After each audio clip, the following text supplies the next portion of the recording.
ಡಾಕ್ಟ್ರೆ, 6 ತಿಂಗಳು ಮಗುವಿಗೆ ಮೊಸರು ಕೊಟ್ರೆ ಕೆಮ್ಮು ನೆಗಡಿ ಬರುತ್ತೆ ಅಂತ ಅಜ್ಜಿ ಹೇಳ್ತಿದ್ರು ಅಂತ ಕೇಳ್ಕೊಂಡು ಇವತ್ತು ಒಂದು ತಾಯಿ OPD ಬಂದಿದ್ರು. ಇದು ನಿಜಾನಾ? ಓಕೆ, ಬನ್ನಿ ಇವತ್ತು ಮೊಸರು use in 6 month older babies ಬಗ್ಗೆ ಸ್ವಲ್ಪ ಮಿತ್ಸ್ನ ಬಸ್ಟ್ ಮಾಡೋಣ. ತಿಳ್ಕೊಳ್ಳೋಕೆ ರೀಲ್ನ ಕೊನೆ ತನಕ ನೋಡಿ.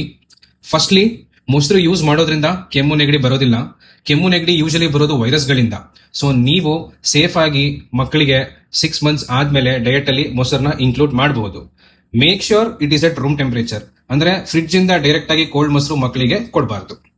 ನೆಕ್ಸ್ಟ್ ಮಿತ್ ಏನಪ್ಪಾ ಅಂದ್ರೆ ಮೊಸರು ಲೆಸ್ ದ್ಯಾನ್ 1 year ಬೇಬೀಸ್ಗೆ ಕೊಡಬಾರ್ದು. ಯಾಕೆ ಅಂದ್ರೆ doctor no cow's milk till 1 year ಅಂತ ಹೇಳ್ಬಿಟ್ಟಿದ್ದಾರೆ ಅದಕ್ಕೆ. ಬಟ್ ಸತ್ಯ ಏನು ಅಂದ್ರೆ ಫರ್ಮೆಂಟೇಷನ್ ಇಂದ ಮಿಲ್ಕ್ ಅಲ್ಲಿರೋ ಪ್ರೋಟೀನ್ಸ್ ಬ್ರೇಕ್ ಆಗುತ್ತೆ ಅಂಡ್ ಇದರಿಂದ ಕರ್ಡ್ಸ್ ಮಕ್ಕಳಲ್ಲಿ ಈಸಿಯಾಗಿ ಡೈಜೆಸ್ಟ್ ಆಗುತ್ತೆ. ನೆಕ್ಸ್ಟ್ ಮಿತ್ ಏನು ಅಂದ್ರೆ ಮೊಸರು ಕೊಟ್ರೆ ಮಕ್ಕಳಿಗೆ ಲೂಸ್ ಮೋಷನ್ ಆಗುತ್ತೆ. ಬಟ್ ಟ್ರೂತ್ ಏನಪ್ಪಾ ಅಂದ್ರೆ ಮೊಸರಲ್ಲಿ ಇರೋ ಗುಡ್ ಬ್ಯಾಕ್ಟೀರಿಯಾ ಅಂದ್ರೆ ಪ್ರೋಬಯೋಟಿಕ್ಸ್ ಗಟ್ ಹೆಲ್ತ್ ನ ರೀಸ್ಟೋರ್ ಮಾಡಕ್ ಹೆಲ್ಪ್ ಮಾಡುತ್ತೆ. ನೆಕ್ಸ್ಟ್ ಮಿತ್ ಏನು ಅಂದ್ರೆ ಮಗು ಪ್ಲೇನ್ ಮೊಸರು ತಿನ್ನಲ್ಲ, ಸ್ವಲ್ಪ ಸಕ್ಕರೆ ಆರ್ ಉಪ್ಪು ಹಾಕ್ಬಿಡೋಣ.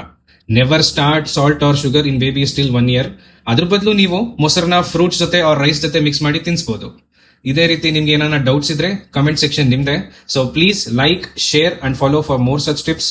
Meet you all in the next video. Till then, bye, take care, thank you.